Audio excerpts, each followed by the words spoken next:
ప్రభు మనతో చాలా ప్రాముఖ్యమైనటువంటి సత్యాలను మాట్లాడుతూ ఉంటాడు. వాటిని మనం వింటున్నప్పుడల్లా వాటిని విని విడిచిపెట్టేవారుగా కాకుండా ప్రతి వాక్యంలో ఉన్నటువంటి సత్యాన్ని, ఆ వాక్యంలో ఉన్నటువంటి పరిస్థితిని, ఆ వాక్యంలో ఉన్నటువంటి గొప్పతనాన్ని మనం గుర్తించి మనం ఏం చేయాలంటే దాని ద్వారా కొన్ని విలువల్ని, కొన్ని జీవిత సత్యాలని నేర్చుకోవాలి. దానికోసమే దేవుడు మన కొరకు ఏమి ఇచ్చాడు అంటే తన జీవ గ్రంథాన్ని ఇచ్చాడు. దీని పేరు జీవ గ్రంథం. దీనిలో మాటలు చదువుతున్నప్పుడు, వింటున్నప్పుడు, దీన్ని మనము ఏం చేస్తున్నాం, ధ్యానిస్తున్నప్పుడు దానిలో ఉన్నటువంటి జీవం మనకేమవుతుందంటే మన జీవితం మన జీవితాల్లో జీవం కలుగుతుంది. వాక్యం చదివి మీరు ధ్యానం చేసి చూడండి, ఆ రోజు ఎంత ఆత్మీయంగా, ఎంత సంతోషంగా ఉంటుందో. ఒక ఆవిడంట బాగా వాక్యం చదివి పొలం వెళ్ళిందంట. వాక్యం చదివి పొలం వెళ్తుంది, మనకి ఆవిడ కుదురుద్ది? శుభ్రంగా ఇంట్లో పనులన్నీ చేసుకుని పొలం వెళ్తానికి కుదురుద్ది, కానీ వాక్యం చదివి పొలం వెళ్ళటానికి కుదరదు కదా. కానీ ఆవిడ పొలం వెళ్తుంటే ఒక ఆవిడ చూడంగానే పరిగెడుతుందంట. ఇదేంటి, నన్ను చూస్తే ఆవిడ పరిగెడుతుందని చెప్పి ఈవిడ అనుకుంటూ ఉంటుంది మనసులో. ఈవిడ చూడంగానే పరిగెడుతుందంట. పరిగెట్టి ఒక తాడి చెట్టు ఉంటే తాడి చెట్టు ఎక్కేస్తుందంట. ఇదేంట్రా ఆడమ్మాయి తాడి చెట్టు ఎక్కుతుంది, ఏంటి అసలు ఏంటి సంగతి అని ఆలోచన చేస్తే ఆ ఎమ్మెల్యే అప్పటికే ఇంచుమించు 2-3 రోజుల నుంచి దురాత్మ బాగా ఏలుబడి చేస్తుందండి. ఈవిడ ఎప్పుడైతే వాక్యం చదివి వెళతా ఉందో, ఈవిడలో ఉన్నటువంటి బలమైన శక్తి, దేవుని వాక్యం అనే శక్తి ఏం చేస్తూ ఉంది, ఆ సాతాను యొక్క క్రియల్ని, ఆ అమ్మాయికి ఉన్నటువంటి ఆ దయ్యపు శక్తుల్ని ఎదురు రానివ్వలేదన్నమాట. పరిగెట్టి ఏం చేస్తుందంటే ఇక తాడి చెట్టు ఎక్కేసిందండి. గమనించండి ప్రియదేవుని బిడ్డలారా, దేవుని వాక్యం ఆషామాషగా తీసుకుంటారు చాలామంది. వాక్యాన్ని చాలా తక్కువగా తీసుకుంటారు ఉంటారు, ఏకిలిగా ఐదలో అన్నట్టుగా తీసుకుంటారు వాక్యాన్ని. కాదండి, దేవుని వాక్యం చాలా విలువైంది. దీనిలో ఉన్న ప్రతి మాట మనల్ని బలపరచేదానికి, మనల్ని సరిచేసేదానికి, మనల్ని ఉన్నతంగా ఉంచేదానికి, మనల్ని ఆత్మీయ జీవితంలో బలపడేదానికి, ఎక్కడ తొలగిపోకుండా, ఎక్కడ తొట్టిల్లిపోకుండా మనల్ని మనం కాపాడుకునేదానికి దేవుని వాక్యం. అంతేగాని ఇదేదో తమాషాకో సరదాకో దేవుడు మనకి ఇవ్వలా. దీన్ని చాలా విలువగా మనం చూసినట్లయితే దేవుడు ఎంతో మనల్ని బలపరుస్తాడు. చేతులెత్తి ప్రభుకి మహిమ ఘనత ప్రభావములు చెల్లిద్దాం. పరిశుద్ధాత్మ దేవునికి అందరూ కూడా చేతులెత్తి గట్టిగా స్తోత్రం చేద్దాం. పరిశుద్ధుడు హల్లెలూయా. దేవుని వాక్యాన్ని మనం విందాం. మీరు వచ్చిన రోమిల్కి రాసిన పత్రిక, అపోస్తలుడైన పౌలు రోమిల్కి రాసిన పత్రికలో ఉన్న ఒక ప్రాముఖ్యమైనటువంటి విషయాన్ని ఈరోజు మీకు జ్ఞాపకం చేయాలని ఇష్టపడుతున్నాను. అపోస్తలుడైన పౌలు రోమీ సంఘానికి రాస్తూ 2వ అధ్యాయము 4వ వచనంలో ఒక ప్రాముఖ్యమైన మాటని ప్రస్తావన చేస్తున్నాడు. దాన్ని చదివి దానిలో ఉన్న సత్యాన్ని మనం నేర్చుకుందాం. మీరు వచ్చిన 2వ అధ్యాయము రోమీలకు రాసిన పత్రిక 2వ అధ్యాయము 4వ వచనాన్ని దయచేసి చదవండి. లేదా అనే మాట వదిలేశారుగా. లేదా దేవుని అనుగ్రహము మారు మనసు పొందుటకు నిన్ను ప్రేరేపించుచున్నదని ఎరుగక ఆయన అనుగ్రహ ఐశ్వర్యమును, సహనమును, దీర్ఘశాంతమును తృణీకరించదువా. ఈ రోజున దేవుని వాక్యాన్ని మనం చాలా జాగ్రత్తగా విందాం. దేవుని అనుగ్రహ ఐశ్వర్యమును, సహనము, దీర్ఘశాంతము పొందుకోవడం ఎలా? దేవుని అనుగ్రహ ఐశ్వర్యము, నోరుదే చెప్పాలి, అనుగ్రహ ఐశ్వర్యము, సహనము, దీర్ఘశాంతం. దేవుడు స్వహతాగానే అనుగ్రహం కలిగిన వాడు. హలో, వినాలి జాగ్రత్త. సో హిస్ ఒరిజినల్ నేచర్ ఏంటంటే అనుగ్రహించే దేవుడే. ఆ అనుగ్రహము కలిగినటువంటి ఆ దేవునికి మరొక క్వాలిటీ ఏంటంటే సహనం, ఇంకొకటేమో దీర్ఘశాంతం. చాలామంది అక్కడ రాయబడిన మాటను మనం చూస్తే తృణీకరిస్తున్నారు. ఏం చేస్తున్నారు?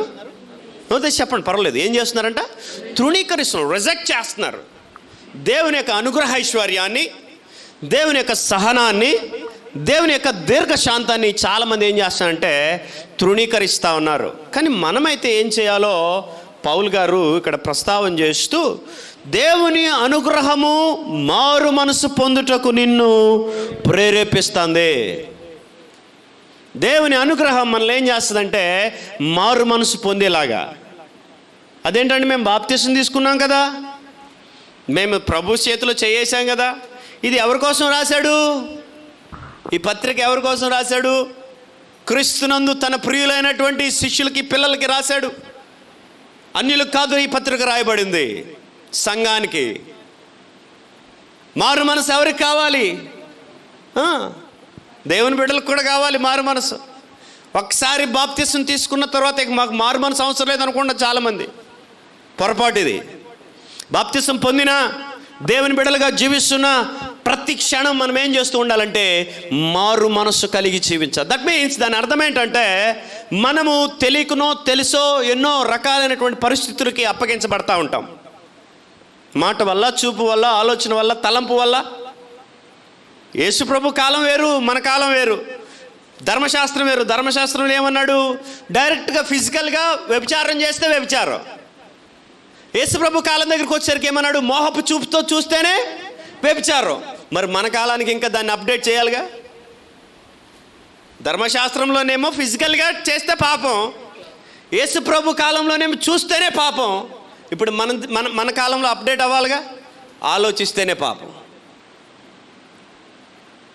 కానీ దేవుని వాక్యం ఏం చెప్తుందంటే అలాంటి తలంపులు రాకుండా ఏమేం పోవు. మనుషులం ఏదో ఒక తలంపు వస్తుంది. ఎదుటి వాళ్ళ గురించిన ఆలోచన, తలంపు, లేకపోతే ఉద్దేశం చెడుగా సహోదరుడి మీద, లేకపోతే తోబుట్టువుల మీద, లేకపోతే అన్నదమ్ముల మీద, అక్క చెల్లెల మీద, భార్యాభర్తల మీద, పిల్లల మీద ఏదో ఒక రకమైనటువంటి మనస్సు మనకు వస్తూ ఉంటుంది. ఆ విషయంలో మనం ఏం చేయాలి? వెంటనే మారు మనసు పొందాలి. ఏం పొందాలి? నోరుతో చెప్పాలి. ఏం పొందాలి? మారు మనసు పొందాలంటే ఇమీడియట్గా దేవుని సన్నిధికి వెళ్ళి పశ్చాత్తాపడి, ప్రభువా నా మనసులోకి ఇలాంటి ఆలోచన వచ్చింది, ఈ మనసులో ఉన్న ఈ ఆలోచన తీసివే, క్రీస్తు రక్తం ద్వారా ఈ ఆలోచన కడిగివే అని మారు మనసు పొందినప్పుడు దేవుని అనుగ్రహ ఐశ్వర్యము, సహనము, దీర్ఘశాంతము నువ్వు పొందుకుంటావు. Praise lord. చెప్పండి నోరు తెచ్చి హల్లెలూయా, హల్లెలూయా. ఎందుకని మనుషులకి కావాలి దీర్ఘశాంతం? దేవుని అనుగ్రహ ఐశ్వర్యము, సహనము, దీర్ఘశాంతం మనుషులకి ఎందుకు కావాలి? మనుషులకి ఎందుకు కావాలి? నంబర్ 1, యెషయా గ్రంథము 1వ అధ్యాయము 5వ వచనం చదవండి ప్లీజ్. దేవుని అనుగ్రహ ఐశ్వర్యము, సహనము, దీర్ఘశాంతము మనుషులకి ఎందుకు కావాలో ఒకసారి దేవుని వాక్యం చదవండి. అక్కడ నిత్యము తిరుగుబాటు చేయొచ్చు. చాలు. మనుషుల మనసు ఏంటంటే నిత్యము, నోరుదే చెప్పాలి, ఎప్పుడు నిత్యము తిరుగుబాటు చేస్తూనే ఉంటారు. మరి ఈ తిరుగుబాటు పోవాలి అంటే దేవుని అనుగ్రహ ఐశ్వర్యం కావాలి. ఈ తిరుగుబాటు మనస్సు నీలో నుండి పోవాలంటే దేవుని దీర్ఘశాంతము కావాలి, సహనం కావాలి. ఒకవేళ సహనం లేకపోతే ఏం జరుగుతుంది? మన గురించి ఎవరో చెప్పుకునే దానికి వచ్చింది. అంటే దాని అర్థం ఏంటంటే మనం ఈ భూమి మీద ఉండం. ఒకవేళ దేవుడే మన మీద ఉగ్రతను చూపిస్తే, కోపం చూపిస్తే మనమేమైపోదుమో ఈ పాటికి ఎవరికి తెలీదండి. మనమేదో గొప్పవారమనో, మనమేదో బాగా పలుకుబడి కలిగిన వారమనో దేవుడు మనల్ని ఇంకా సజీవులుగా ఉంచలేదు. నీ ద్వారా ఆయన నామం మహింపరచబడాలని నీ మీద ఒక గొప్ప ప్రణాళికను ఆయన ఉంచి నిన్ను ఇంకా సజీవుడిగా ఉంచాడు. That's a purpose. అంతేగాని మన మీద గొప్పవారు మనకు కాదు. కానీ మన ఆలోచన ఏంటి? మన ఉద్దేశాలు ఏంటి? మన మనసు ఏంటంటే నిత్యము తిరుగుబాటే. ఒకసారి క్షమిస్తాడు దేవుడు, మళ్ళీ తిరుగుబాటే. ఒకసారి పశ్చాత్తాపడతాం, మళ్ళీ తిరుగుబాటే. ఒకసారి అయ్యా క్షమించంటాం, మళ్ళీ తిరుగుబాటే. అందుకని దేని వాక్యం అక్కడ రాయబడింది, నిత్యము ఏ మనసు ఉందండి మనుషులకి? తిరుగుబాటు చేసే మనసు ఉంది. కాబట్టి దేవుని అనుగ్రహ ఐశ్వర్యం కావాలి. ఆ తిరుగుబాటును దేవుడు క్షమించడానికి సహనము, దీర్ఘశాంతము కావాలి. ఆమేన్. Praise lord. హల్లెలూయా. రెండవది, మనుషులకి ఇంకొక మనసు ఉందంట. 3వ అధ్యాయము 5వ వచనం ఇర్మియా గ్రంథం చదవండి. ఇర్మియా గ్రంథము 3వ అధ్యాయము 5వ వచనం. ఆయన నిత్యము కోపించునా? దేవుని వాక్యం చెప్తుంది ఆయన కోపం వచ్చినా నిత్యము కోపం రాదు. నిరంతరం ఆయనకి కోపం చూపడు అని నువ్వు అనుకోని నువ్వు చేయదలసిన దుష్కార్యములు చేయుచూనే ఉన్నావు. మొదటేమో నిత్యము తిరుగుబాటు చేస్తూనే ఉన్నావు. రెండవది ఏం చేస్తున్నావు అంటే నిత్యము దుష్కార్యములు చేస్తూనే ఉన్నావు. దేవుని వాక్యం అందుకే నా మాట ఏమంటుందంటే, నీవు చేయదలిచిన, నువ్వు ఎవరైనా చెప్పు, నేను మాత్రం పెద్ద ఏమనుకుంటారు తెలుసా? అయ్యో నువ్వేదైనా చెప్పు, మేమింతే, నువ్వెన్నైనా చెప్పు, మా మనసు మారదు. నీవు చేయదలిచిన దుష్కార్యములు చేస్తూనే ఉన్నావు అంటాడు దేవుని వాక్యం. నువ్వు చేయదలిచిన దుష్కార్యములు చేస్తూనే ఉన్నావు గనక నీకు క్షమాపణ అవసరం, ఆయన దీర్ఘశాంతం నీకు అవసరం, ఆయన ఆయన సహనం నీ మీద అవసరం. లేకపోతే నువ్వేమైపోతావో తెలీదు. Are you following? అర్థమవుతుంది. సో దేవుని వాక్యం ఏం చెప్తుందంటే, మనము దేవుని యొక్క దీర్ఘశాంతాన్ని, సహనాన్ని, దాని వాక్యం ఏంటంటే అనుగ్రహైశ్వర్యాన్ని పొందుకోవాలి, కానీ దేవుని యొక్క ఉగ్రతను కాదు నువ్వు పొందుకోవాల్సిందే. దేవుడు నీ మీద చూపించేది ఉగ్రత కాదు, దేవుడు నీ మీద చూపించేది ప్రేమే కానీ ఆయన అనుగ్రహైశ్వర్యమే కానీ మరొకటి కాదు. Yes, these are the chairs, please come. దేవుని వాక్యం ఏం చెప్తుందంటే, దేవుని అనుగ్రహైశ్వర్యము, దీర్ఘశాంతము, సహనము, దీర్ఘశాంతం మనకు కావాలి. ఎందుకని? మన ఒరిజినల్ నేచర్ ఏంటంటే నిత్యము ఎదురు తిరిగే మనసు. రెండోది, నువ్వు చేయదలసిన దుష్కార్యములే చేసే మనసు. చేయదలసిన దుష్కార్యములే చేస్తూ పోతూ ఉంటాం. రెండోది, నిత్యము తిరుగుబాటు చేస్తూనే ఉంటాం. కాబట్టి దేవుని దగ్గరికి వెళ్ళి, దేవా నీ యొక్క అనుగ్రహైశ్వర్యం మాకు దయచేయండి. అంతేగాని తృణీకరించొద్దు. దేవుని వాక్యం అక్కడ చెప్పింది. ఏం చెప్పాడు? నీవు దేవుని యొక్క అనుగ్రహైశ్వర్యమును, సహనమును, దీర్ఘశాంతమును తృణీకరించొద్దు. నువ్వు తృణీకరించొద్దు, జాగ్రత్త. అందుకని ఒకవేళ తృణీకరించావు అంటే నువ్వు ఖచ్చితంగా దేవుని యొక్క ఉగ్రతకి పాత్రుడు అయిపోతావు. సో వెరీ క్లియర్గా దేవుని వాక్యం ఏం చెప్తుందంటే, దేవుడు నీ మీద అనుగ్రహైశ్వర్యాన్ని చూపిస్తూ ఉన్నాడు. అనుగ్రహము, ఐశ్వర్యము రెండు ఉన్నాయి ఇక్కడ. ఏ సమాసమో ఏ సందో నాకు పూర్తిగా మర్చిపోయా చిన్నప్పుడు. సో టీచ్ చేసిన టైంలో అయితే గుర్తుండే, కానీ ఇంచుమించు టీచింగ్ వదిలేసి 4 సంవత్సరాలు అయిపోయింది. సో మ్యాక్సిమం సందులు సమాసాలన్నీ మర్చిపోయాం. అంటే తెలుగు టీచర్ని కాదు, సో ఇంగ్లీష్ టీచర్. అనుగ్రహ ప్లస్ ఐశ్వర్యం, అనుగ్రహ ఐశ్వర్యం. దేవుడి దగ్గర అనుగ్రహం ఉంది, ఐశ్వర్యం ఉంది. ఈ ఐశ్వర్యం పొందేదానికి చాలామంది తప్పుడు మార్గాలు ఎంచుకుంటా ఉన్నారు. ఐశ్వర్యం పొందుకోవాలి, మేమే గొప్పవాళ్ళం అయిపోవాలి, మేము ప్రయోజకులం అయిపోవాలి. తప్పుడు మార్గాలు ఎంచుకుంటూ ఉన్నారు. డ్రగ్స్ డీల్ చేస్తూ ఉంటారు, డ్రగ్స్ బిజినెస్ చేస్తూ ఉంటారు. తప్పుడు ఇల్లీగల్ బిజినెస్, ఇవన్నీ ఇల్లీగల్. రీసెంట్గా ఒక న్యూస్ చూస్తూ ఉంటాం జనరల్గా. దాన్ని ఏమంటారు, కొకైన్ అనే డ్రగ్ ఉంది. సో జనరల్గా పాసింజర్ ఆమె ఫ్లైట్ ఎక్కేటప్పుడు మొత్తం జనరల్గా చెక్ చేస్తారు. ఇమిగ్రేషన్ చెక్లోకి వెళ్ళినప్పుడు జనరల్గా మొత్తం చెక్ చేస్తారు. సో ఎందుకో డౌట్ వచ్చింది, అతను వేసుకున్న బ్లేజర్, అతను వేసుకున్నటువంటి దాన్ని ఏమంటారంటే బ్లేజర్ అండ్ లైక్ కోటు, అది వేసుకున్నాడు. జనరల్గా ఏం లేదు, కానీ వీళ్ళకి ఎందుకో డౌట్ వచ్చింది. ఒకసారి ఆ బ్లేజర్ని తీపిచ్చి చూస్తే, దులిపితే ఏమీ లేదు, ఏమీ కనపట్ల. కానీ వాళ్ళు చాలా తెలివైన వాళ్ళు. ఓపెన్ చేసి లోపల లైట్గా ఇదంతా కూడా కట్ చేసి ఓపెన్ చేస్తే 3.5 కేజీల కొకాయిన్ ఉంది దానిలో. ఇంచుమించు 28 సంవత్సరాలు 30 సంవత్సరాలు జైలు శిక్ష వేశారు అతనికి. లైఫ్ అంతా లోపల పడి ఉండటమే. ఇల్లీగల్. ఐశ్వర్యం అయిపోవాలి, నేను గొప్ప అయిపోవాలి. కానీ దేవుని వాక్యం, బుద్ధి, జ్ఞానము, సర్వ సంపదలు ఎక్కడ ఉన్నాయంట? ఆయన ఏందే గుప్తమై ఉన్నాయంట. అవి తెచ్చుకోవడం తెలియట్లేదు వీళ్ళకి. దేవుళ్ళని ఆశీర్వాదం, దేవుళ్ళు ఉన్నటువంటి ఐశ్వర్యాన్ని పొందుకోవడం తెలియట్లేదు. కానీ ఎక్కడెక్కడో ఏదో ఉంది అని భ్రమపడి, ఆడు ఉంగరం పెట్టుకోమంటే ఉంగరం పెట్టుకుంటాడు, ఆడు తూర్పు తిరిగి కూర్చో అంటే తూర్పు తిరిగే కూర్చుంటాడు. నేను చాలామందిని చూస్తూ ఉంటా, పడమడ తిరగడేక తూర్పుకి వేసుకుని కూర్చుంటాడు కుర్చీ. అంటే పడమడకి వేసుకుని తప్ప దేవుడు అన్ని దిక్కులు చేయలేదా? భూమి నాది, ఆకాశము నా సింహాసనం, భూమి నా పాద పెట్టమని చెప్పాడు దేవుడు. ఎక్కడ కూర్చుంటే ఏంటి, ఎలా కూర్చుంటే ఏంటి? ఆడేవిడో రంగురాళ్ళు పెట్టుకోమంటే రంగురాళ్ళు పెట్టుకుని, ఆడేదో తూర్పు కూర్చోమని, చెట్లకు పెళ్ళిళ్ళు చేయమంటే చెట్లకు పెళ్ళిళ్ళు చేసి, కుక్కలకు పెళ్ళిళ్ళు చేయమంటే కుక్కలకు పెళ్ళిళ్ళు చేసి, దేవుని అనుగ్రహ ఐశ్వర్యాన్ని ఏం చేస్తున్నారు చాలామంది ఈ రోజున? పోగొట్టుకుంటున్నారు. దేవుని వాక్యం ఏం చెప్తుందంటే, దేవుడు నీ మీద చాలా ప్రేమ కలిగి ఉన్నాడు కనుక ఈరోజు వరకు ఆయన దీర్ఘశాంతము, ఆయన సహనము నిలిచి ఉంది. ఐఎమ్ వెరీ క్లియర్ దీనిలో.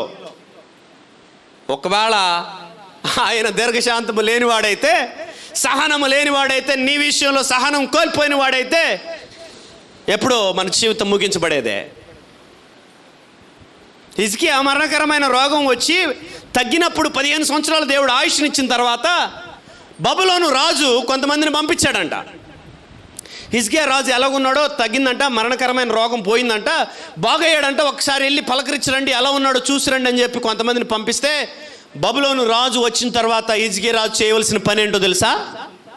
దేవుడు నాకు మరణకరమైన రోగాన్ని తగ్గించాడు, దేవుడు నన్ను స్వస్థపరిచాడు, దేవుడు నన్ను బాగు చేయడానికి చెప్పాల్సింది పోయి ఇంట్లో తీసుకెళ్ళి, ఇది మా ఫ్రిడ్జ్ అండి, ఇది మా సోఫా అండి, ఇది మా దివాన్ కాట్ అండి, ఇది మా డైనింగ్ టేబుల్ అండి అని చూపించాడు అన్నీ.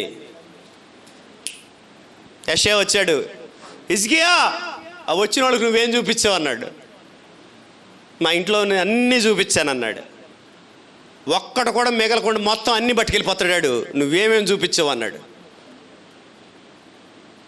అన్నట్టుగానే బబులోను రాజు హిజ్కియా దగ్గర వచ్చి మొత్తం పట్టుకెళ్ళిపోయాడు. అంటే దాని అర్థం ఏంటంటే, గణపరచవలసిన సమయాన దేవుని గణపరచలా. చూపిస్తే తప్పని కాదు, నీవు ఇల్లు చూపించు, వస్తువులు చూపించు, తప్పులేదు. కానీ దేవుని గణపరచకుండా, ఆయుష్నిచ్చిన దేవునికి ఘనత రాకుండా నా ఇంట్లో ఉన్న గొప్పతనాన్ని నేను చూపిస్తాను అనుకుంటే దేవుడు ఎలా ఊరుకుంటాడు? పడిపోయాడు మొత్తం. అలాంటి పరిస్థితుల్లో దేవుడు ఇంకా నీ మీద దీర్ఘశాంతం, ఇంకా నీ మీద సహనం చూపిస్తున్నాడంటే ఆయన అనుగ్రహ ఐశ్వర్యం నీ మీద ఇంకా నిలిచి ఉంది. పోగొట్టుకోవద్దు. ఆమేన్. ఆయన అనుగ్రహ ఐశ్వర్యం నీ మీద ఇంకేమై ఉంది? నిలిచి ఉన్నదన్న విషయాన్ని దయచేసి ఎవరు మర్చిపోవద్దు ప్లీజ్. హల్లెలూయా. దేవుని అనుగ్రహ ఐశ్వర్యాన్ని దూరం చేసుకోకూడదు చాలామంది. అది పోగొట్టుకుంటున్నారు చాలామంది. అది బాధ. 2 ప్రాముఖ్యమైన సత్యాలను చెప్పి నేను దేవుని వాక్యాన్ని ముగిస్తా. ఏం చేయాలి? మనమేం చేయాలి? దేవుని యొక్క 3 విషయాలు: అనుగ్రహ ఐశ్వర్యమును, సహనమును, దీర్ఘశాంతమును వాళ్ళు తృణీకరిస్తున్నారు. కానీ మనమేం చేయాలంటే 2 విషయాలు చెప్తా. నువ్వు తృణీకరించే వ్యక్తిగా ఉండొద్దని ప్రేమతో మరొకసారి నీకు జ్ఞాపకం చేస్తున్నా. దేవుని యొక్క అనుగ్రహ ఐశ్వర్యాన్ని పోగొట్టుకోవడానికి ప్రయత్నించదు. వన్స్ పోగొట్టుకున్న తర్వాత, ఒక్కసారి పోయిన తర్వాత మళ్ళీ తిరిగి రాకపోవచ్చు, రాకపోవచ్చు. అది చెప్పలేమేక. ఏశావు పోగొట్టుకున్నాడు, తర్వాత ఎంతో ఏడ్చాడండి, తర్వాత ఎంత బాధపడ్డాడు. వచ్చిందా? రాలా. దేవుని అనుగ్రహ ఐశ్వర్యం నీ మీద ఉంది కాబట్టి ముహూర్తాలు, పెళ్ళిళ్ళు, మంచి రోజు, పేరు బలాలు, ఊరు బలాలు, ఏంది ఇవన్నీ? మంచి రోజులు దేవుడు అన్నీ మంచి రోజులే. తమిళనాడు వెళ్ళండి, అమావాస్య రోజునే స్టార్ట్ చేస్తారు వాళ్ళు. ఏది స్టార్ట్ చేసిన వాళ్ళు ఏం సంపాదించట్లేదా? వాళ్ళకి తలపెట్టిన షాపులు ఏమి రన్ అవ్వట్లేదా? అమావాస్య రోజు దేవుడు చేయలేదా? మన మైండ్ మారాలి ముందు. అది ఇక్కడ మారాలి. ఇక్కడ మారితే అన్నీ మారుతాయి. దేవుడు అన్ని మంచి రోజు చేశాడు, అన్నీ మంచివే, దేవుని దృష్టిలో అన్నీ మంచిదే. సో కానీ మనం చేయాల్సిందల్లా ఏంటంటే దేవుని సన్నిధిలో ప్రార్థన చేసి తలపెట్టడమే. 3 గంటల 39 నిమిషాలు 3 సెకండ్లకి పెట్టినా మంచి, దాన్ని ఏమంటారంటే ఏంటి, ఏకాదశి, ద్వాదశి, ఏదో త్రయోదశి, ఆ దశి ఈ దశి రోజు స్టార్ట్ చేసి నీ దశ బాగోపోతే ఏ దశ రోజుని స్టార్ట్ చేస్తే ఏమైద్ది? ఏమండి, ముందు మన పేర్లు, ముందు మనం బాగోపోతే, మన మనసు బాగోపోతే నీ పేరులో ఒకవేళ ఎన్ని మార్పులు చేస్తే ఏమైద్ది? దేవుని యొక్క కృప లేకుండా నీ దశ బాగుపడితే నువ్వు ఏ ఏకాదశి రోజుని స్టార్ట్ చేస్తే ఏమైద్ది? నవధాన్యాలేసి ఆ ధాన్యాలేసి ఈ ధాన్యాలేసి స్టార్ట్ చేసినటువంటి ఇళ్ళు సగంలో కట్టేసి ఆగిపోయి చెట్లు మొలిసి మర్రి చెట్లు కూడా దానిలో వచ్చిన ఇళ్ళు నాకు బోర్డు తెలుసు. లైవ్గా నేను బోర్డు చూసా.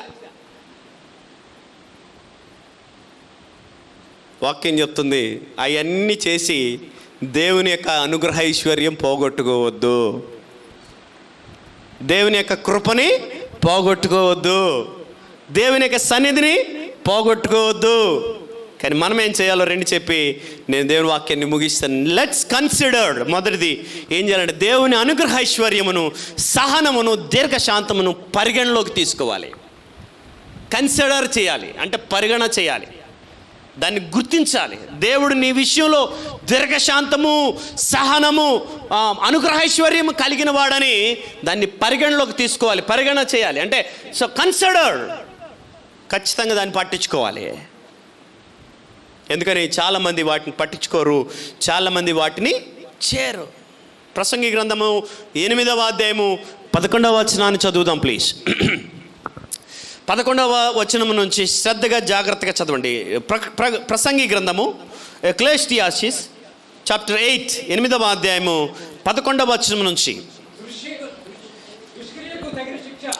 దుష్క్రియకు తగిన శిక్ష శీఘ్రముగా కలగపోటు చూచి భయము విడిచి హృదయపూర్వకంగా దుష్క్రియలు చేదురు చేసి దీర్ఘాయుష్మంతులైనను దేవుని యందు భయభక్తులు కలిగి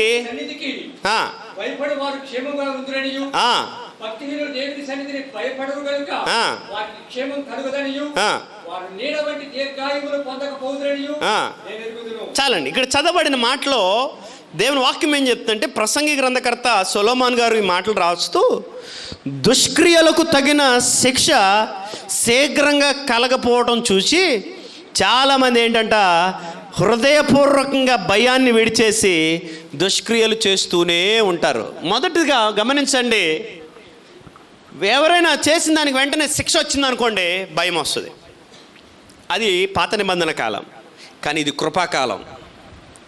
నువ్వు చేసిన, అందుకనే మళ్ళీ చెప్తున్నా, దేవుని యొక్క అనుగ్రహైశ్వర్యము, సహనము, దీర్ఘశాంతము నీ మీద నిలిచి ఉంది కనుక నువ్వు ఎన్ని తందనాలాడినా కొంత మనకేమవట్లా, వెంటనే శిక్ష శీఘ్రముగా కలగట్లా.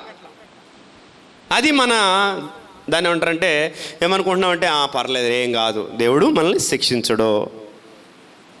దేవుని వాక్యం ఏం చెప్తుందంటే మనం ఏం చేయాలంటే దేవుని అనుగ్రహైశ్వర్యము, సహనము, దీర్ఘశాంతాన్ని పరిగణలోకి తీసుకోవాలి. అంటే భక్తిహీనులు ఏం చేస్తారు అంటే ఆ భయాన్ని విడిచిపెట్టేసి వాళ్ళకి నచ్చినట్టుగా హృదయపూర్వకంగానే ఏం చేస్తారంటే దుష్క్రియలు చేస్తూ ఉన్నారు. వాళ్ళు భక్తిహీనులు.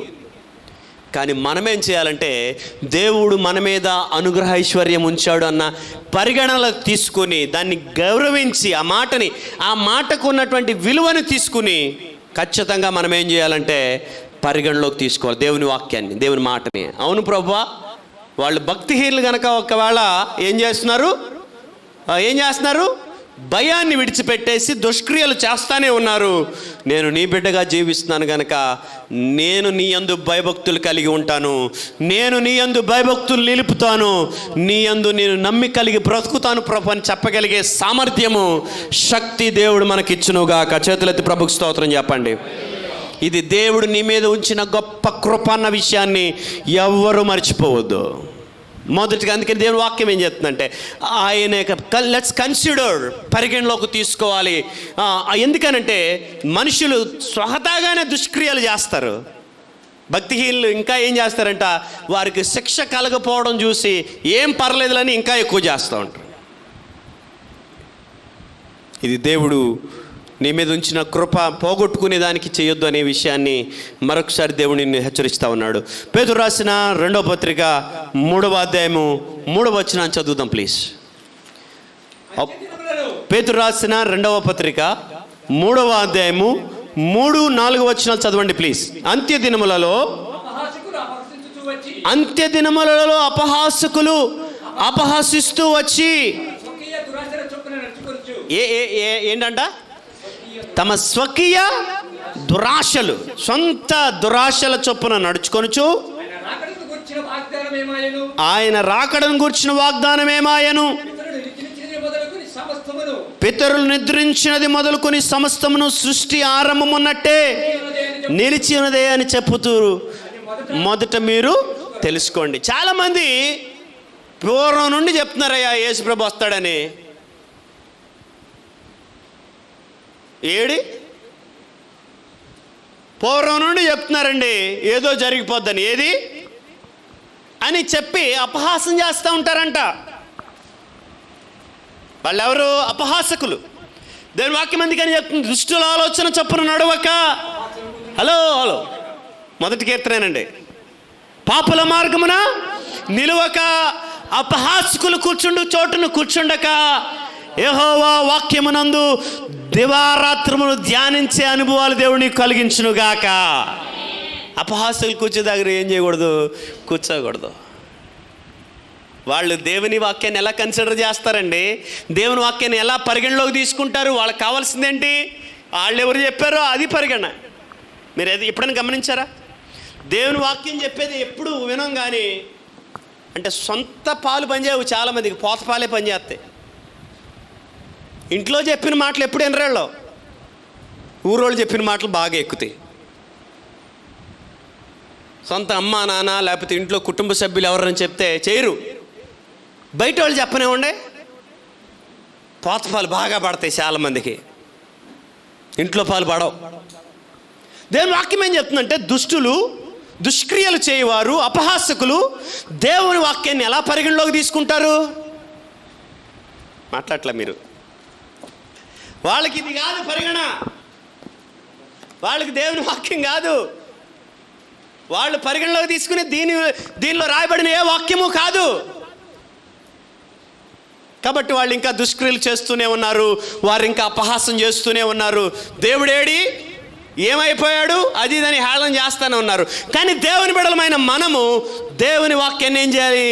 పరిగణలోకి తీసుకోవాలి. దేవుని యొక్క అనుగ్రహైశ్వర్యము, సహనము, దీర్ఘశాంతము పరిగణలోకి తీసుకోగలిగితే ఈ వాక్యము ద్వారా నీ జీవితం కట్టబడుతుంది. ఈ వాక్యము ద్వారా నీ జీవితం ఆదరించబడుతుంది. ఈ వాక్యము ద్వారా మన జీవితాలు మెరుగుపరచబడతాయి. ఈ వాక్యము ద్వారా మన జీవితాలు ఉన్నతమైనటువంటి కృపను పొందుకోగలుగుతాయి. Amen. Praise the lord. Hallelujah. మనం ఏం చేస్తామంటే విడిచిపెట్టేస్తున్నాం.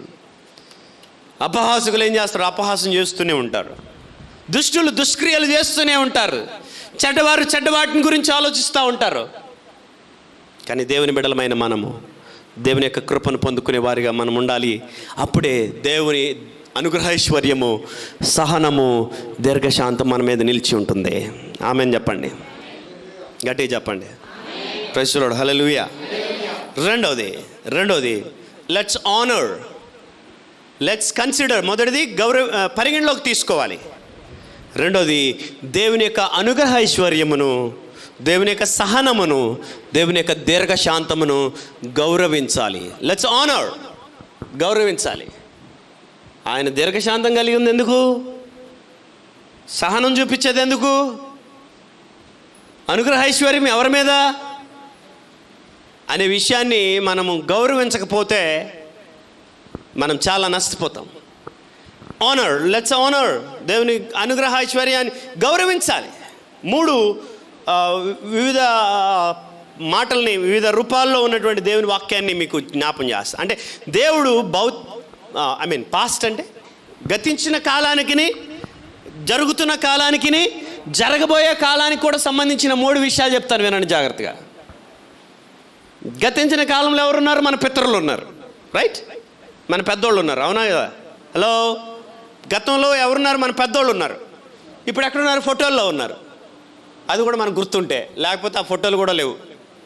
ఉన్నాయా? లేవు. మీ తాత పేరు చెప్పండి ఎవరైనా. చెప్తాం.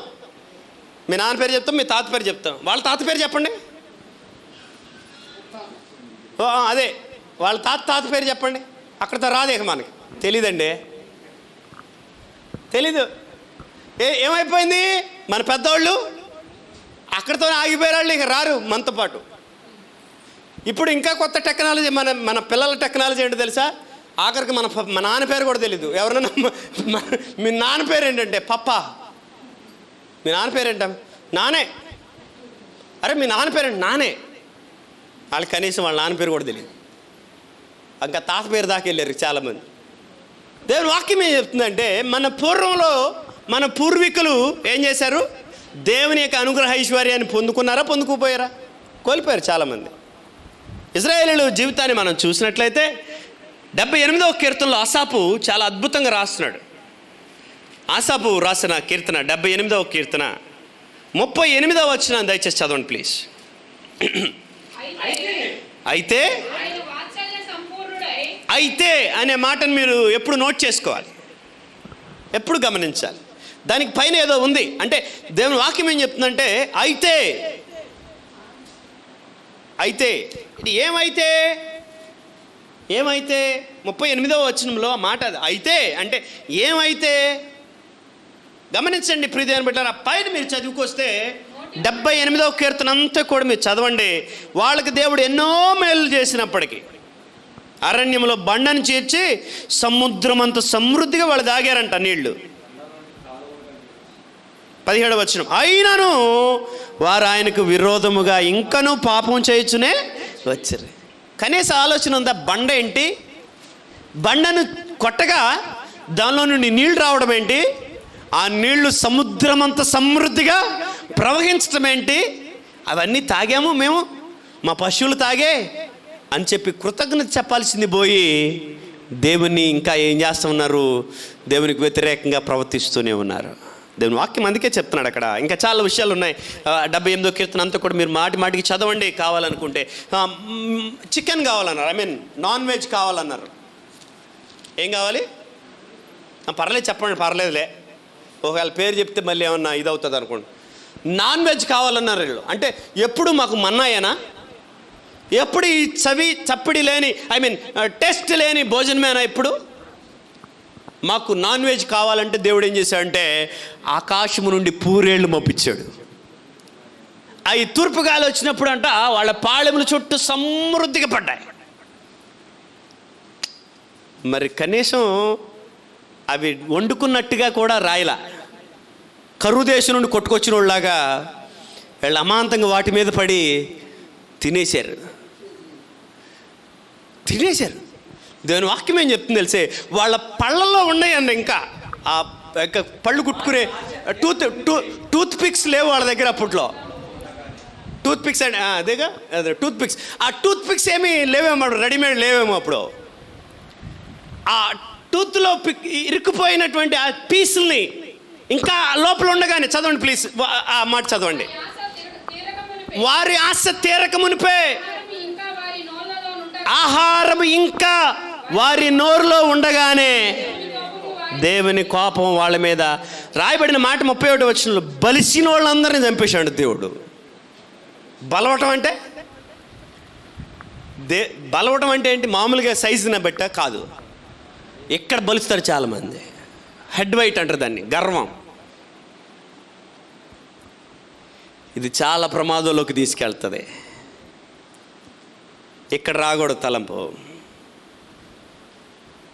అందుకని దేవుని వాక్యం ఏం చెప్తుందంటే, ఇది నా బలం వల్ల కలిగింది, ఇది నా శక్తి వల్ల కలిగింది, ఇది నా గొప్పతనం వల్ల కలిగిందని నువ్వు అనుకుంటావేమో, కాదు అని దేవుడు ఏం చేశాడు? మాటి మాటికి జ్ఞాపకం చేశాడు. అని దేవుని వాక్యం ఏం చెప్తుందంటే, ఇలా ఈ పరిస్థితిలో ఉండగానే, అందుకని ఇప్పుడు 38 చదవండి మళ్ళీ ప్లీజ్. 38, అయితే ఆయన వాత్సల్య సంపూర్ణుడై వారిని నశింపచేయక వారి దోషమును పరిహరించువాడు అనే మాటను అక్కడ రాస్తున్నాడు. ఇది పూర్వకాలం అంటే పాస్ట్కి సంబంధించింది, జరిగిపోయిన మన పితరుల కాలానికి సంబంధించింది. వాళ్ళు ఎలా ఉన్నారో క్లియర్గా మరి రాయబడిన మాట. వాళ్ళు ఎలా ఉన్నారంటే దేవుని వాక్యం చెప్తుంది ఇక్కడ. సో దేవుని యొక్క కృపను పోగొట్టుకున్నారు, తిండి విషయంలో విలువను పోగొట్టుకున్నారు. నేను ఎప్పుడు చెప్తుంటా, మళ్ళీ చెప్తున్నా, మన విలువ పోయేది 2 చోట్ల. ఒకటి తిండి దగ్గర, 2 డబ్బు దగ్గర. డబ్బు దగ్గర కకృతి పడ్డామంటే ఖచ్చితంగా మన విలువ పోద్ది. 2 తిండి దగ్గర ఆతృత పడ్డామంటే ఖచ్చితంగా మన విలువ పోద్ది. విషయం ఏంటంటే వీళ్ళు తిండి దగ్గర పోగొట్టుకున్నారు తన దేవుని యొక్క కృపని. తిండి దగ్గర దేవుడు సమృద్ధికి ఇచ్చినప్పటికీ దేవుని గణపరచలేకపోయారు. దేవదూతలు తినే భోజనం పెట్టినప్పటికీ వాళ్ళు దేవుని గణపరచలేకపోయారు. అయితే దేవుని వాక్యం చెప్తుంది, అయితే దేవుని యొక్క వాత్సల్య సంపూర్ణుడై ఆయన ఏం చేశాడంటే వాళ్ళ మీద నాశనాన్ని తీసుకురాలేదు. అంటే దేవుని వాక్యం ఏం చెప్తుందంటే నాశనాన్ని తీసుకురాలేదు కనుక వాళ్ళు ఏం చేయాలి? జనరల్గా ఆయన అనుగ్రహ ఐశ్వర్యాన్ని, ఆయన సహనాన్ని, ఆయన దీర్ఘశాంతాన్ని ఏం చేయాలి? గౌరవించాలి. కానీ వాళ్ళు ఏం చేశారంటే తృణీకరించారు. వాళ్ళు ఏం చేశారు? తృణీకరించారు. కానీ నీవేం చేయాలో దేవుని వాక్యం చెప్తుంది. సో అది పాత నిబంధన కాలానికి సంబంధించింది. సో ప్రజెంట్ సంబంధించినటువంటి మాటను కూడా మీకు జ్ఞాపకం చేస్తాను చూడండి. సో ప్రజెంట్లో ఏముందో చూద్దాం. కీర్తన గ్రంథమే 103వ కీర్తన 10వ వచనం చదవండి ప్లీజ్. మన పాపములను బట్టి మనకు ప్రతీకారము చేయలేదు, మన దోషములను బట్టి. నెంబర్ 2, ఇది ప్రజెంట్ సంబంధించిన విషయం. ఇప్పుడు మన పాపములను బట్టి అనే మాట రాస్తున్నాడు. మన అంటే చదివేవారు, వినేవారు, పాటించే అందరూ కూడా గుర్తించు. మన పాపములు బట్టి ఆయన మనకేమి ఇట్లా ప్రతీకారం చేయట్లా. మన దోషములను బట్టి ఆయన మనకేమి ఇవ్వట్లేదు? ప్రతిఫలం ఇవ్వట్లేదు. పాత నిబంధన కాలంలో వాళ్ళు అన్ని చేసినా వాళ్ళ దోషాన్ని ఏం చేశాడంట? హలో చెప్పండి, పరిహరిస్తూనే వచ్చాడు. ప్రజెంట్ సిచ్యువేషన్కి వచ్చేసరికి ఇప్పుడు మనం చేసే ప్రతి పాపానికి పరిహారం చేయాలి అంటే, మనం చేసే ప్రతి పాపానికి ప్రతిఫలం ఇవ్వాలి అంటే లేదు. కానీ మనం చేయాల్సింది ఏంటంటే దేవుని యొక్క అనుగ్రహ ఐశ్వర్యాన్ని, సహనాన్ని, దీర్ఘశాంతాన్ని గౌరవించాలి, తృణీకరించకూడదు. ఫ్యూచర్ కూడా దేవుడు ఒక మాట చెప్తున్నాడు, అది కూడా చెప్పి నేను ప్రార్థన చేస్తా. సో లూకాసు వార్త 13వ అధ్యాయము 7వ వచనం నుంచి చదువుదాం. లూకాసు వార్త 13వ అధ్యాయము 7వ వచనం నుంచి. అమ్మా, గనుక అతడు ఇదిగో ఆయన వారితో మరొక ఉపమానము చెప్పాను. ఒక మనిషిని ద్రాక్ష తోటలో అంజూరపు చెట్టు ఒకటి నాటబడి ఉండెను. అతడు దాని పండ్ల వెదకి వచ్చినప్పుడు ఏమీ దొరకట్లేదు. ద్రాక్ష తోట, అంజూరపు చెట్టు అనే ఒక ఉపమానం చెప్పాడు దేవుడు. ద్రాక్ష తోటలో ఉన్న ఈ అంజూరపు చెట్టు ఎన్ని సంవత్సరాలైనా కాపుగా ఇట్లా. ద్రాక్ష తోటకేసే ఎరువంత తింటుంది. ద్రాక్ష తోట కొట్టే పురుగు మందులన్నీ కూడా చక్కగా ఎంజాయ్ చేస్తుంది. ఏ విధమైన చీడ రాకుండా, ఏ విధమైనటువంటి దాని మీద ఏ విధమైన పురుగు రాకుండా తోటమాలి, దాని యజమాని చాలా శ్రద్ధలు తీసుకుంటూనే ఉన్నారు. స్టిల్ అదేం చేస్తానుంది? కాపు కాయకుండానే ఉంది. కాపు లేదు. చాలామంది జీవితాలు ఆత్మీయంగా ఇలాగే ఎండిపోతూ ఉంటాయి. ఎప్పుడు పచ్చగానే ఉంటారండి, పైకి బాగానే ఉంటారు, పైకి నున్నగానే ఉంటారు, లోపల మాత్రం ఆత్మీయత ఎండిపోతూ ఉంటుంది. ఆత్మీయత ఒక్క ఫలం కూడా కలగదు. వాళ్ళు ఎప్పుడు చూసినా ఏ విధమైనటువంటి దేవుని యొక్క కార్యాలు చేయరు, దేవుని సన్నిధిని ఆనందించరు, దేవుని సన్నిధిలో ఉన్నటువంటి దీవెనలు పొందుకోరు. దేవుని వాక్యం ఏం చెప్తుంది చాలా క్లియర్గా. చాలా ఏళ్ల నుండి, అంటే అంజూరపు చెట్టు కాపుకు రావాలంటే దగ్గర అరౌండ్ 7-8 సంవత్సరాల నుంచి 13 సంవత్సరాల మధ్యలో సో ఆటోమేటిక్గా కాపు వస్తుంది. అది ఇంకా అప్డేట్ చేశారు హైబ్రిడ్. అప్పుడు హైబ్రిడ్ లేదు జనరల్గా అది.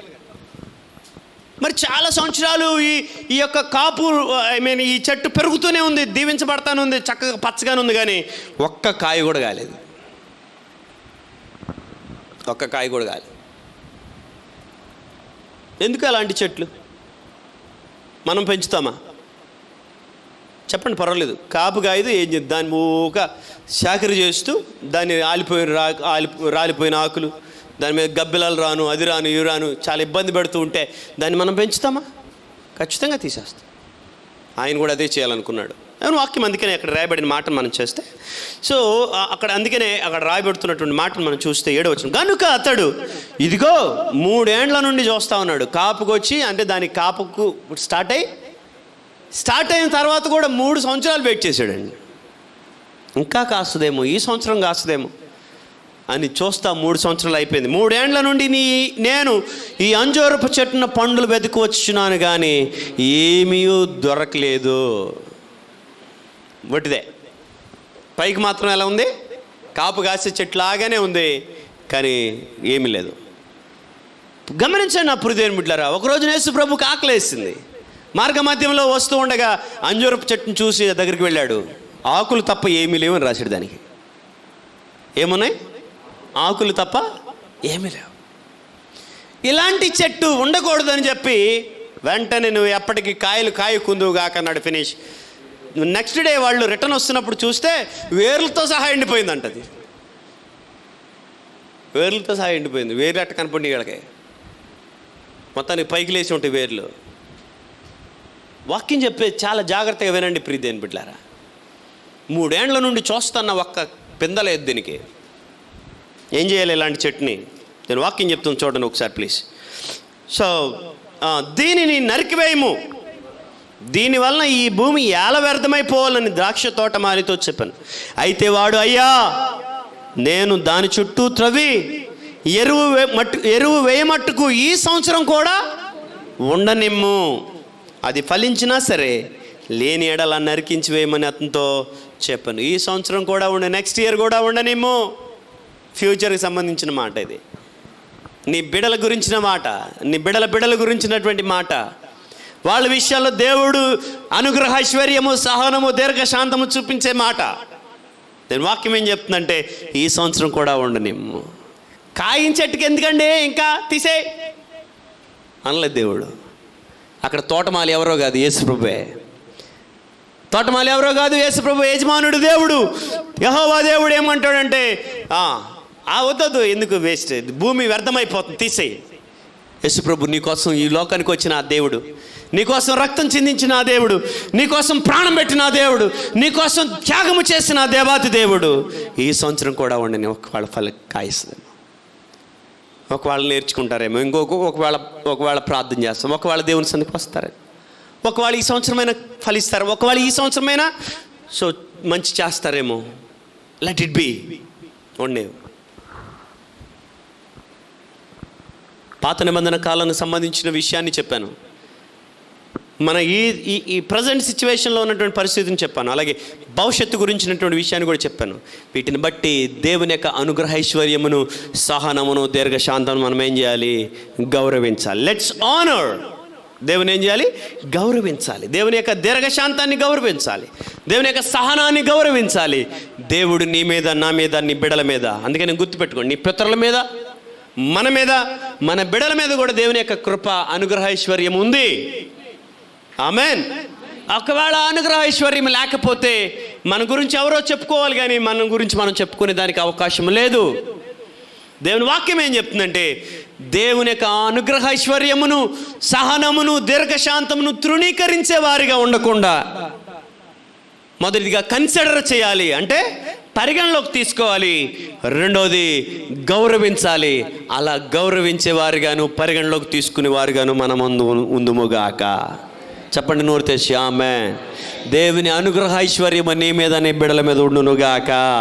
నోరు తెచ్చి గట్టిగా చెప్పండి. దేవుని యొక్క కనికరము నీ మీద, నీ బిడల మీద ఉండునుగాక. దేవుని యొక్క దీర్ఘశాంతము నీ మీద, నీ బిడల మీద, నీ కుటుంబం మీద నిలిచి ఉండునుగాక. ఒకవేళ తృణీకరించే వాళ్ళుగా ఇప్పటి వరకు ఒకవేళ ఉన్నట్లయితే, ఒకవేళ తెలుసో తెలియకో పొరపాటును ఒకవేళ ఇప్పటి వరకు తృణీకరించినట్లయితే, దిస్ ఈజ్ ద టైం, ఇది సమయం. దేవా, నీ అనుగ్రహ ఐశ్వర్యాన్ని, నీ సహనాన్ని, నీ దీర్ఘశాంతాన్ని నేను తృణీకరిస్తున్నానేమో, నన్ను క్షమించు అని ప్రభు సన్నిధిలో వేడుకుందాం. గౌరవించడం, అలాగే మొదటిగా పరిగణలోకి తీసుకోవడం, రెండోది గౌరవించడం నేర్చుకుందాం. మీకు చాలా అంశాలు ఉన్నాయి, బట్ సమయం లేదు కనుక ముగిస్తున్నా. సో పరిగణలోకి తీసుకో, లెక్క చేయకుండా. లెక్క చేయడం అంటే ఒక మాటలో చెప్పాలంటే లెక్క చేయాలి. దేవుని యొక్క దీర్ఘశాంతాన్ని, సహనాన్ని, అనుగ్రహైశ్వర్యాన్ని లెక్క చేయాలి. కరెక్ట్ మాట చెప్పాలంటే పరిగణలో తీసుకోవడం అంటే లెక్క చేయడం. చాలామందికి లెక్క ఉండదు. దేవుడు చెప్పేది అసలు లెక్క రాదు చాలామందికి. కాబట్టి మనం చేయాల్సిందల్లా దేవుని యొక్క అనుగ్రహ ఐశ్వర్యాన్ని, సహనాన్ని, దీర్ఘశాంతాన్ని లెక్క చేయాలి. రెండోది గౌరవించాలి. అలా నువ్వు చేయగలిగితే ఆయన నీ పితరుల మీద చూపిన ప్రేమ, నీ మీద చూపిన ప్రేమ రాబోయే రోజుల్లో నీ బిడ్డల మీద కూడా చూపబోతున్నాడు. చేతులెత్తి ప్రభుకి స్తోత్రం చెప్పండి.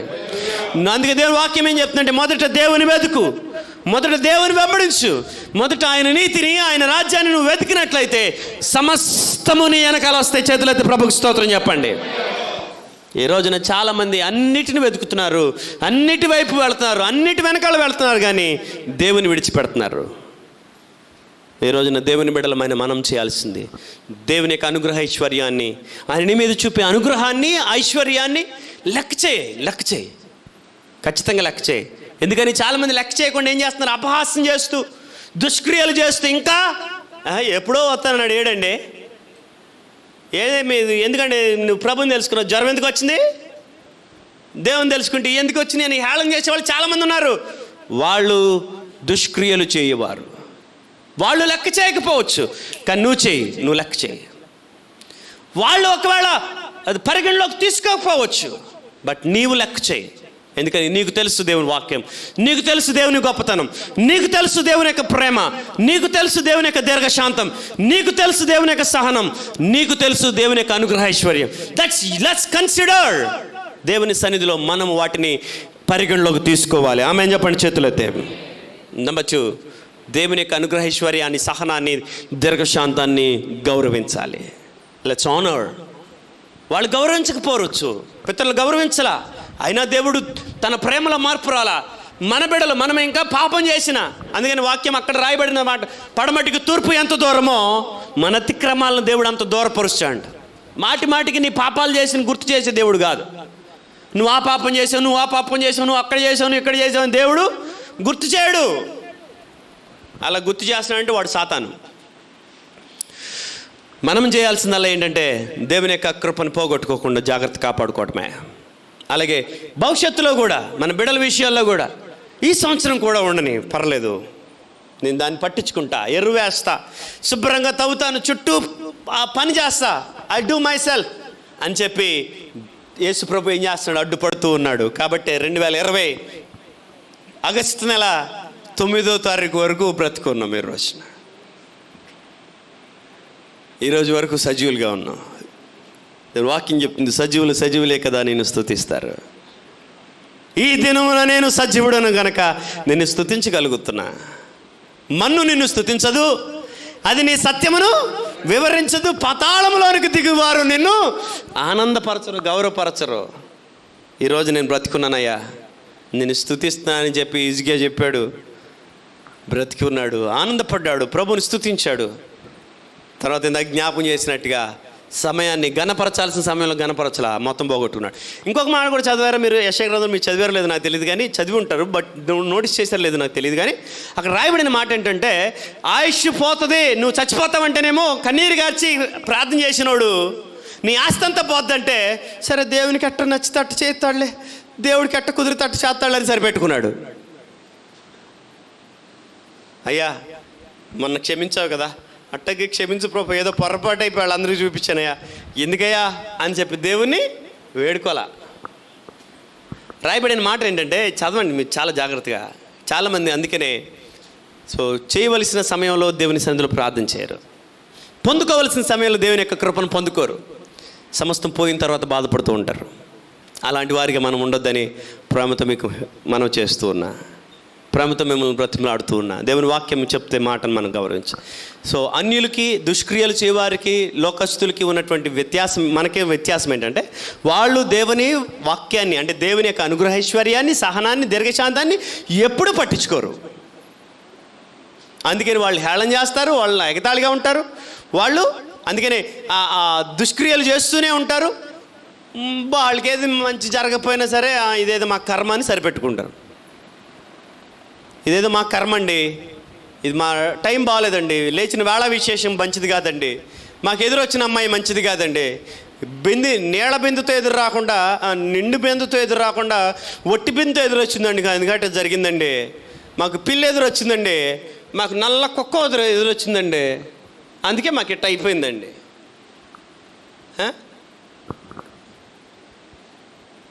కరెక్ట్గా స్టార్ట్ చేసే టైంలో ఎవడో తుమ్మాడు అనుకోండి, చిచ్చి టైం బాగాల అని చెప్పి మళ్ళీ ఇంజిన్ ఆపేసడం, వెళ్ళి కాము కూర్చుని కాసేపు, పాపం అతనికి ఏదో నోస్ డస్ట్ ఎలర్జీ, టక్మంటూ తుమ్ము వచ్చింది. చాలా జాగ్రత్త సుమా, దేవుని అనుగ్రహ ఐశ్వర్యాన్ని పోగొట్టుకునే కారణాలు ఇవే. జాగ్రత్త. పాపం ఆవిడ కావాలని భర్తను చంపేసిందా ఎదురు రాకుండా ఉండడానికి? కావాలని భర్తను చంపేసిందండి ఆవిడ ఎదురొస్తే మానేయడానికి? పొరపాటు అండి. దేవుడిని ఇలాంటివన్నీ ప్రోత్సహించడు. దేవుడు వీటిని కన్సిడర్ చేయమని ఎప్పుడు చెప్పలేదు. కానీ కన్సిడర్ చేయాల్సింది ఏంటి తెలుసా? ఆయన్ని మీద చూపించే అనుగ్రహం, ఆమెన్. ఆయన్ని మీద చూపించే కనికరం, ఆమెన్. చెప్పండి. ఆయన్ని మీద చూపించే ప్రేమ, ఆయన్ని మీద చూపించే దీర్ఘశాంతం నువ్వు కన్సిడర్ చేయాలి. కానీ ఇవన్నీ పట్టించుకుంటా ముందుకెళ్లకుండా, ఆత్మీయతలో బలపడకుండా జీవిస్తూ అక్కడే ఆగిపోతున్న చాలామంది. రెండోది, గౌరవించాలి. ఎంతగా గౌరవించాలి అంటే, నువ్వు ఎంతగా వీలైతే అంతగా దేవుని యొక్క వాక్యాన్ని, దేవుడి నీ మీద చూపించే అనుగ్రహాన్ని, దేవుడి నీ మీద చూపించే సహనాన్ని, దేవుడి నీ మీద చూపించే దీర్ఘశాంతాన్ని మనం ఏం చేయాలండి? గౌరవించాలి. తృణీకరిస్తావా? గౌరవిస్తావా? తృణీకరిస్తావా? లెక్క లేకుండా ఉంటావా? లెక్క చేస్తావా? నీదే చాయిస్. దేవుడు నీకు విడిచిపెడుతున్నాడు. అందుకనే నువ్వు ఇరుకు ద్వారమునే వెళ్ళు అని చెప్పలా దేవుడు. అట్లయితే బాగుండేదేమో. 2 దారులు ముందున్నాయి, నీకు నచ్చిన దారిలో వెళ్ళు. కానీ ఒకటి నేను నిత్య జీవానికి తీసుకువెళ్తుంది, ఒకటి నేను నిత్య నాశనానికి తీసుకువెళ్తుంది. Which leads to the destruction. ఒకటి నాశనానికి తీసుకువెళ్తే, ఒకటి నేను నిత్య జీవానికి తీసుకువెళ్తుంది. కాబట్టి నీకు ఏది కావాలో అది కోరుకో. జీవ మార్గాన్ని, మరణ మార్గాన్ని దేవుడు నీ ముందు పెట్టాడు. అందుకని మంచి చెట్లు, తెలని చెట్టుని, జీవవృక్ష ఫలాన్ని 2 పెట్టాడు అక్కడ. కానీ మనోళ్ళు వెళ్ళి తిన్నదేంటో తెలుసా? అదే తిన్నారు. జీవవృక్ష ఫలం తింటే బాగుండేదేమో. ఇవి తిప్పలని ఉండే కాదు, మైకులు కొనే బాధ ఉండేది కాదు. మాట్లాడరమ్మా. ఈ కుర్చీలు కొనే బాధ ఉండేది కాదు. గంటల తరబడి చర్చిలో కూర్చుని ఆరాధించే బాధ ఉండేది. ఆయనతో ఉండేవాళ్ళు. జీవవృక్ష ఫలం తింటే బాగుండేది కాదు. చూడడానికి మళ్ళీ మైకులు కొని, అవి కొని, ల్యాప్టాప్లు కొని, కొని, ఇవన్నీ కొని, కెమెరాలు కొని, ఇవన్నీ ఎందుకు? జీవవృక్ష ఫలం తింటే బాగానే ఉండేదేమో. కానీ వాళ్ళు ఏంది, డైరెక్ట్గా దేవునిలో ఉండేవాళ్ళం. అది అంత పోయింది ఇప్పుడు. సో కాబట్టి వాళ్ళు మంచి చెడులు తిన్నారు. సో దేవుడు చేయొద్దన్న పని చేసి దేవుని కృపకి దూరం అయిపోయారు. కాబట్టి యేసుప్రభు ఈ లోకానికి రావాల్సి వచ్చింది, తన ప్రాణాన్ని పెట్టాల్సి వచ్చింది, తను నీ కొరకు మృతి చెందాల్సి వచ్చింది. ఇదిగో ఈ రోజున మనం అందరం కూర్చుని దేవుని ఆరాధన చేయాల్సి వచ్చింది. ఎప్పటి వరకు అంటే, భౌతికంగా మనం ఈ లోకంలో జీవించినంత కాలం. ఆత్మీయంగా చనిపోయిన తర్వాత ఆత్మ 2 ప్రాంతాలకు వెళుతుంది. ఒకటి జీవ మార్గం, ఒకటి నిత్య జీవం, రెండోది నిత్య నాశనం. ఆకలి దప్పులు లేని, కన్నీరు లేని, దుఃఖం లేని రాజ్యం ఒకటైతే, నిరంతరం ఏడుస్తూ, పండ్లు కొరుకుతూ, బాధపడుతూ, యాతన పడుతూ, నరక యాతన అనుభవించే లోకం మరొకటి. అగ్ని ఆరదు, పురుగు చావదు, వేదన చెందే ప్రాంతం ఒకటే. It's already proved. నరకముందే పరలోకముందని 2 ప్రూవ్ చేశారు. ఈ భౌతికంగా ఉండగానే మనల్ని మనం సిద్ధపరచుకుని ప్రభు యొక్క కృపను పొందుకుంటూ ముందుకు సాగిపోవాలి. దానికోసం ఈ తపన, దానికోసం ఈ ప్రయాస. దేవుని బిడ్డలమైనటువంటి మనము నిత్య జీవానికి వారసులుగా ఉండేదానికే మన ప్రయత్నము. ఆయనతో కలిసి యుగాయుగములు సంతోషిస్తూ, ఆనందిస్తూ ముందుకు సాగిపోయి ఆ గొప్ప రాజ్యము కొరకు, ఆ గొప్ప భాగ్యము కొరకు మనందరము ఎదురు చూచుదుముగాక. ఆమేన్. మొదటిది ఆయన అనుగ్రహ ఐశ్వర్యమును, సహనాన్ని, దీర్ఘశాంతాన్ని పరిగణలోకి, అంటే లెక్క చేసేవారిగా ఉందాం. రెండవదిగా ఆయన అనుగ్రహ ఐశ్వర్యాన్ని, సహనాన్ని, దీర్ఘశాంతాన్ని గౌరవిద్దాం. దేవుని యొక్క కృపను పొందుకుందాం. అట్టి కృప ప్రభు మనందరికీ దయచేయనుగాక. చేతులెత్తి ప్రభుకు ఆమెన్ చెప్దాం. అందరూ ఆమెన్ గట్టిగా చెప్దాం. ఆమెన్. తల వంచండి, ప్రార్థన చేద్దాం. దయగల మా ప్రభువా, కృప కలిగిన తండ్రి, నీకు స్తోత్రం చేస్తున్నాం. నీ అనుగ్రహము, మారు మనసు పొందేదానికి నువ్వు ఇచ్చిన ఆ కృపని పోగొట్టుకుంటున్నాం చాలామంది. అనుగ్రహ ఐశ్వర్యము, సహనము, దీర్ఘశాంతాన్ని తృణీకరిస్తున్నారు చాలామంది. అలా తృణీకరించే వారిగా కాక, నీ వాక్యమును గౌరవించి, నువ్వు మా మీద చూపించే ఆ దీర్ఘశాంతాన్ని, నువ్వు మా మీద చూపించే సహనాన్ని, నువ్వు మా మీద చూపించే అనుగ్రహ ఐశ్వర్యాన్ని మేము పరిగణలోకి తీసుకుని గౌరవించు వారిగా మమ్మల్ని సిద్ధపరిచి నీ కృప చూపించమని యేసు నామమున ప్రార్థించి వేడుకుంటున్నాం తండ్రి. చెప్దాం అందరూ ఆమేన్.